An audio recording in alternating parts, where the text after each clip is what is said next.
सागरी आदर्श senior secondary school की online class में आपका स्वागत है।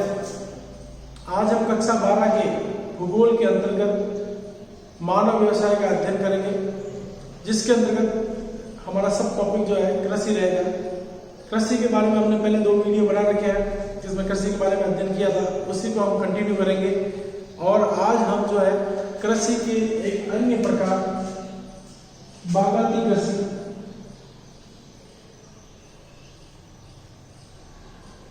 या हम कहें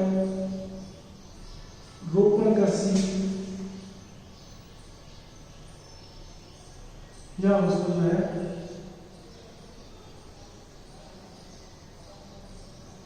प्लांटिंग एग्रीकल्चर कहते हैं। रोपण कृषि जो है कृषि का एक विशिष्ट तरीका है। यह कृषि विश्व के विकसित देशों में की जाती है। इस कृषि को प्राय जो है यूरोपीय लोगों के द्वारा प्रारंभ किया गया था। यह कृषि उष्णकटिबंधीय प्रदेशों में की जाती है। यूरोपीय लोगों के द्वारा जो वहां पर फसलें उत्पादित नहीं की जाती थी या जिन फसलों की उनको आवश्यकता होती थी, उन्होंने अपने उपनिवेशों में उन कृषि को करना प्रारंभ किया। तब से जो है रोपण कृषि या बागाती कृषि के प्रारंभ हुआ। बागाती कृषि मूल रूप से यदि हम इसके कुछ फैक्ट देंगे तो यह सर्वप्रथम उष्णकटिबंधीय क्षेत्रों में की जाती है।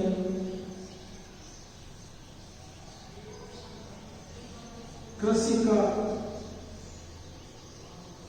विशिष्ट प्रकार है, एक विशिष्ट प्रकार की कृषि है जिसमें जो है फसलों का रोपण करके एक बार में एक ही फसल उत्पादित की जाती है और जिससे कई वर्षों तक जो है आय प्राप्त की जा सकती है या फसल प्राप्त की जा सकती है। इस कृषि के अंदर चाय, कॉफी, गन्ना, रबर,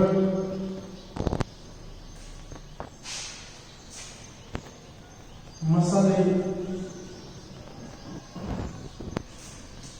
प्रमुख फसलें मानी जाती है। ब्राजील में कॉफी के जो बागान होते हैं, उन कॉफी के बागानों को फजेंडा कहा जाता है। एग्जाम में प्रश्न भी आता है कि फजेंडा या फेजेंडा क्या है। फजेंडा या फेजेंडा क्या है?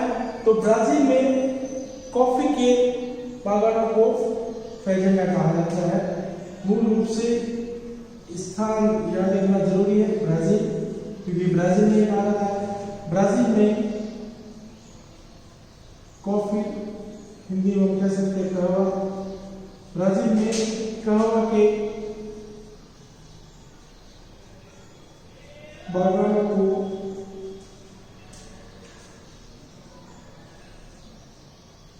फजेंडा या फेजेंडा कहा जाता है। एग्जाम में कई बार पूछा जाता है कि फेजेंडा क्या है। आगे हम बात करें तो जो ब्रिटेन के निवासी थे, इंग्लैंड के लोग थे, ब्रिटेन वासी थे,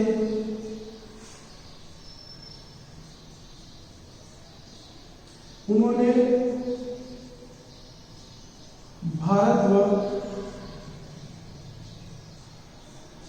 श्रीलंका में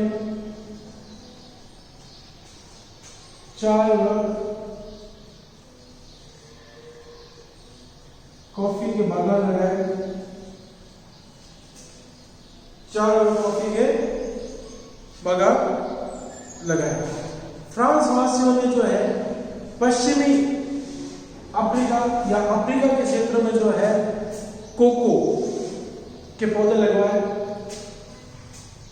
फ्रांस वासी ने या फ्रांस के लोगों ने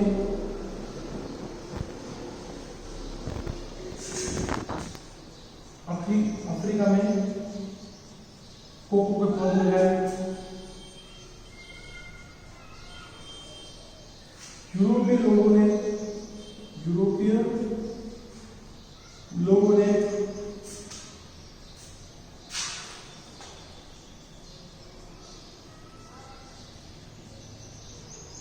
इंडोनेशिया, मलेशिया,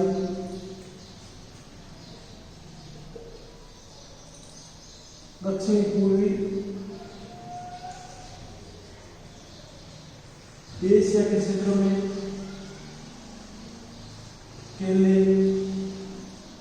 रबड़ व मसालों के जो है बागान लगाने का कार्य किया। यूरोपीय लोगों ने इंडोनेशिया, मलेशिया या यूं कहें दक्षिण पूर्वी एशिया के क्षेत्रों में जो है केले, रबड़ और मसाले आदि के बागान लगाने का कार्य किया। तब से जो है बागानी कृषि का विकास हुआ।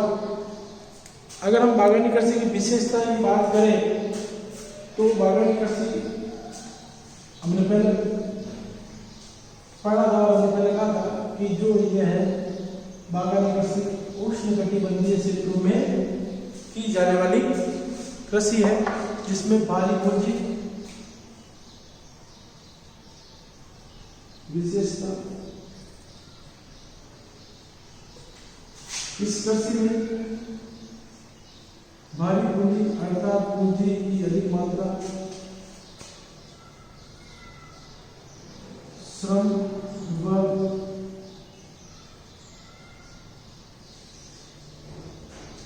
अधिक समय की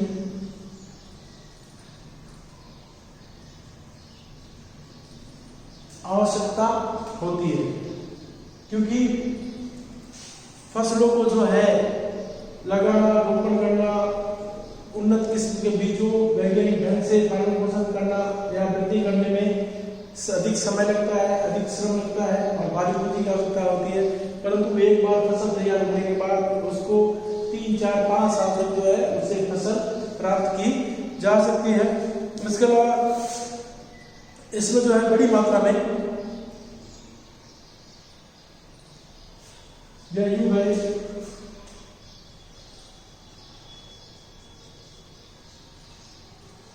वैज्ञानिक व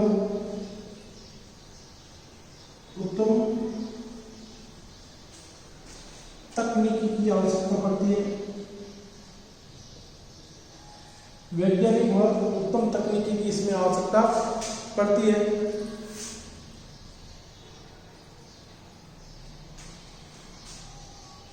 इसकी प्रमुख फसलें चाय,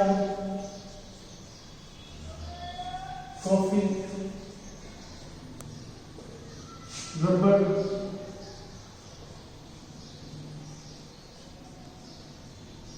गर्म मसाले, केला, नारियल आदि जो है इसकी प्रमुख फसलें हैं। इस प्रकार की फसलें जो है मूल रूप से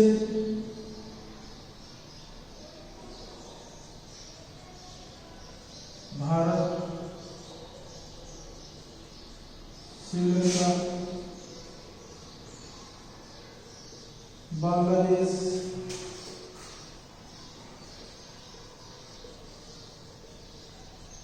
इंडोनेशिया, मलेशिया व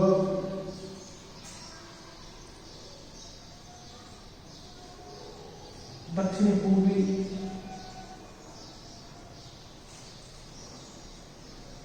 एशिया के भागों में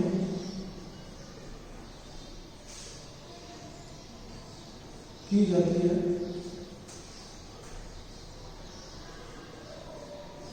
अफ्रीका के तटवर्ती क्षेत्रों में भी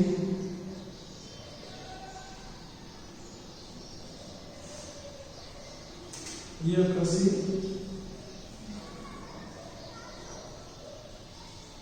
की जाती है।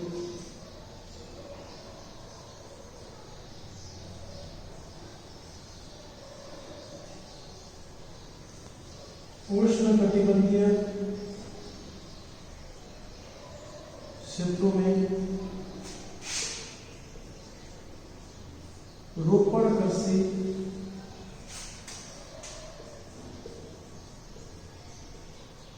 प्रमुखता से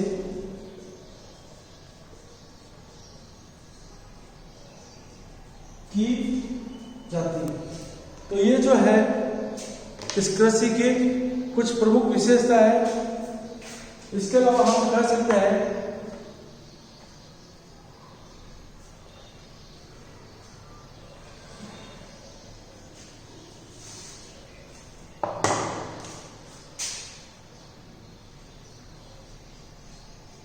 इस कृषि से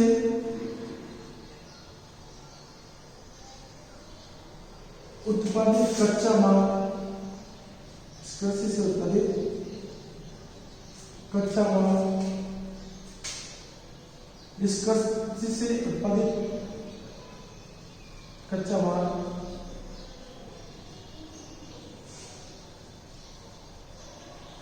उद्योग में प्रयुक्त किया जाता है या उपयोग में लिया जाता है। इस प्रकार ये जो है हमारी बागायती कृषि या रोपण कृषि की जो है ये प्रमुख विशेषता है। आगे कृषि के प्रकार में जो है हम पढ़ेंगे वो है मिश्रित कृषि।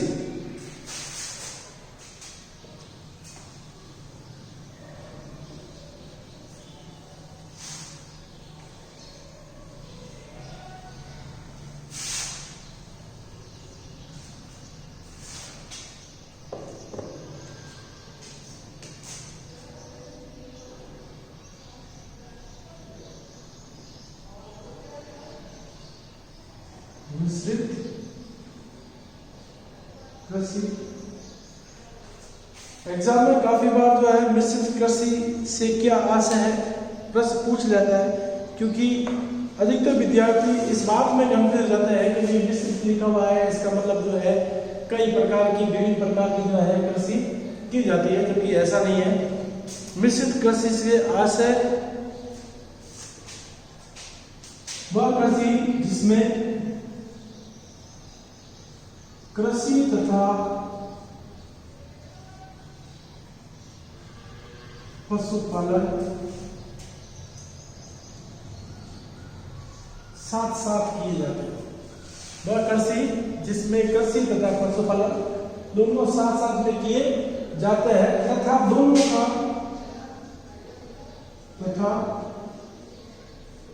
दोनों का समान महत्व होता है।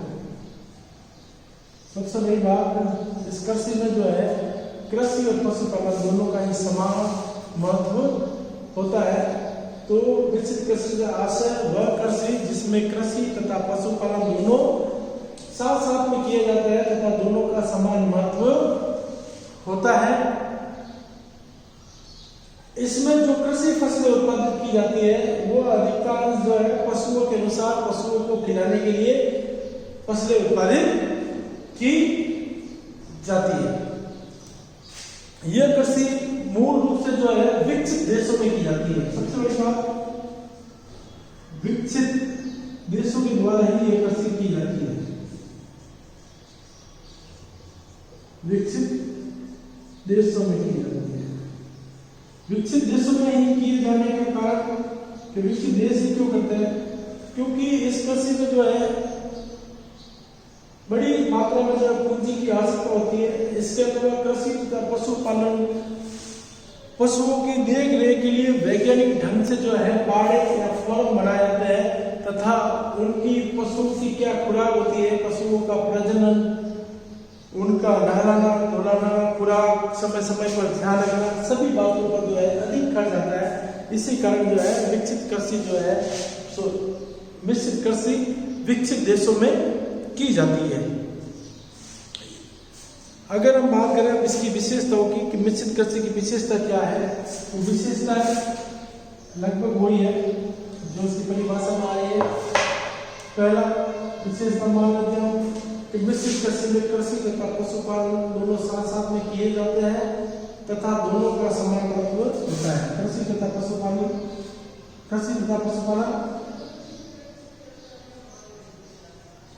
दोनों साथ साथ किए जाते हैं तथा दोनों का समान महत्व होता है। इसमें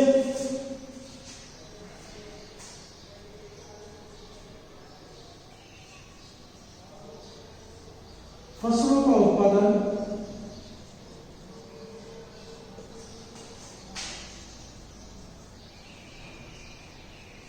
पशुओं के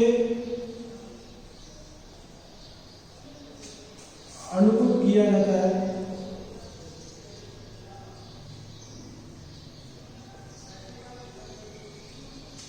जिससे कि उनको आसानी से बड़ी मात्रा में प्रोटीन तथा पोषक तत्व प्राप्त हो सके, जैसे जो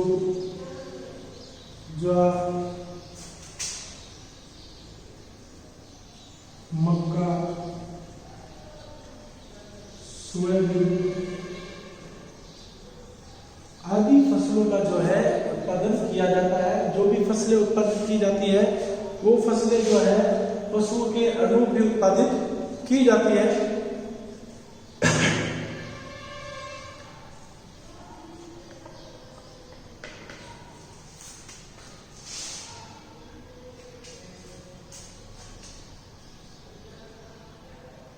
इस प्रकार की कृषि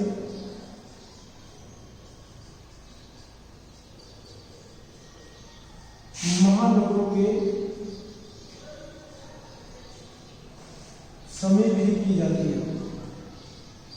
इस प्रकार की कृषि महानगरों के समय भी की जाती है ताकि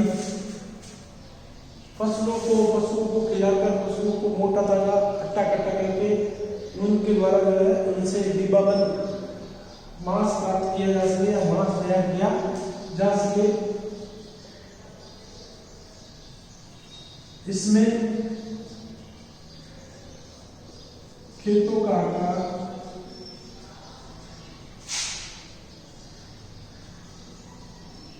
मध्यम होता है।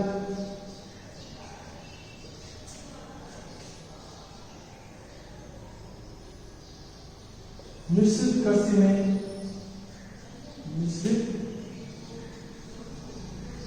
में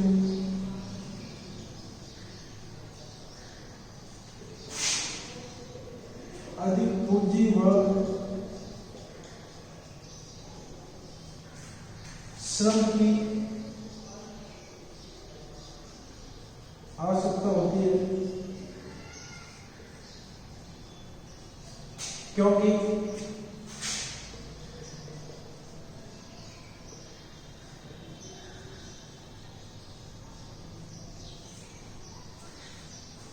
पशुओं का पालन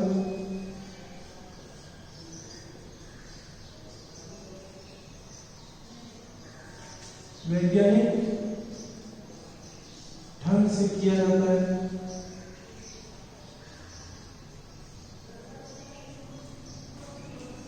पशुओं के लिए विशिष्ट प्रकार के बाड़े बने होते हैं। पशुओं के लिए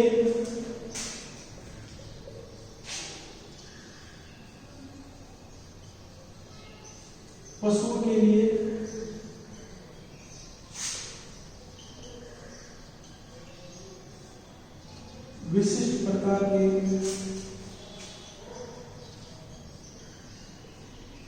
बाड़े बने होते हैं।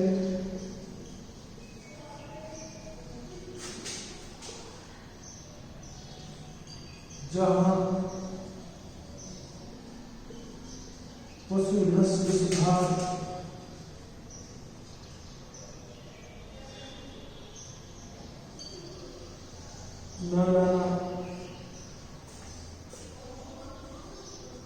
सफाई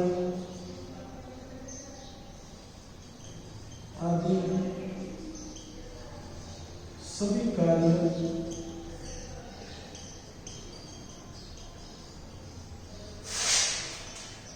वैज्ञानिक ढंग से किए जाते हैं, वैज्ञानिक ढंग से किए जाते हैं। तो ये कुछ विशेषता है मिश्रित कृषि की, जिसमें हम देख लेते हैं इसमें कृषि तथा पशुपालन दोनों साथ साथ किए जाते हैं तथा दोनों का ही समान महत्व होता है। फसलों का उत्पादन पशुओं के अनुरूप किया जाता है, जैसे जौ, ज्वार, मक्का, सोयाबीन आदि फसलें उत्पन्न की जाती है ताकि जो है पशुओं को बड़ी मात्रा में प्रोटीन तथा वसा आसानी से प्राप्त हो सके, जिससे कि पशु जो है खाकर मोटे ताजे हो सके, उनका वजन बढ़ सके, और जितना पशुओं का वजन बढ़ेगा उतनी ही उनकी मांग ज्यादा बढ़ेगी। इस प्रकार की कृषि महानगरों के समीप की जाती है, क्योंकि महानगरों में ही जो है पशु मांस की आवश्यकता अधिक पड़ती है। इसमें खेतों का आकार मध्यम प्रकार का होता है। मिश्रित कृषि में अधिक पूंजी व श्रम की अधिक आवश्यकता होती है, क्योंकि पशुपालन का वैज्ञानिक ढंग से पशुओं का वैज्ञानिक ढंग से पालन किया जाता है। पशुओं के लिए विशिष्ट प्रकार के बाड़े बनाए जाते हैं, जहां पशुओं की नस्ल सुधार का कार्य किया जाता है। वहां पशुओं को नहलाना, उनकी सफाई रखना आदि कार्य सभी जो है वैज्ञानिक ढंग से किए जाते हैं। इस कृषि में जो है प्रमुख पशु की बात करें तो प्रमुख पशु भेड़, बकरी,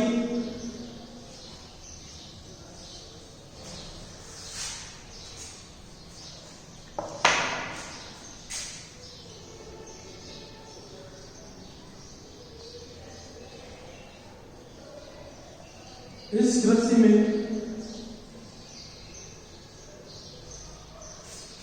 प्रमुख पशु भेड़, बकरी, मवेशी, सुअर व मुर्गी पालन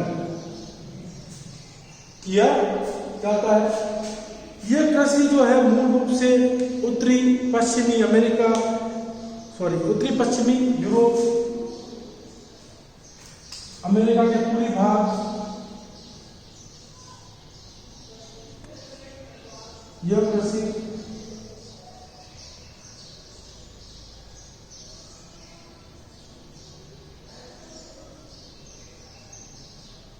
उत्तरी पश्चिमी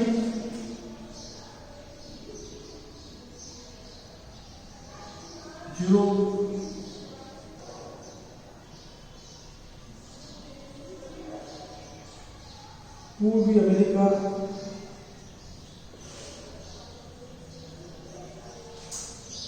पूर्वी अमेरिका, कनाडा जैसे देशों में मुख्य रूप से की जाती है।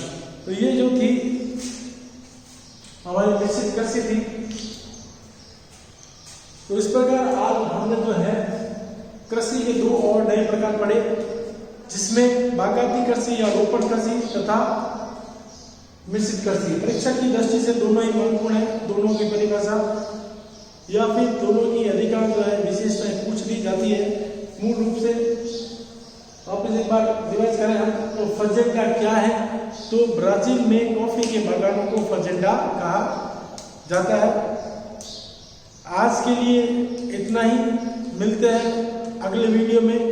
तब तक के लिए वीडियो को लाइक, शेयर और सब्सक्राइब करना ना भूलें। धन्यवाद।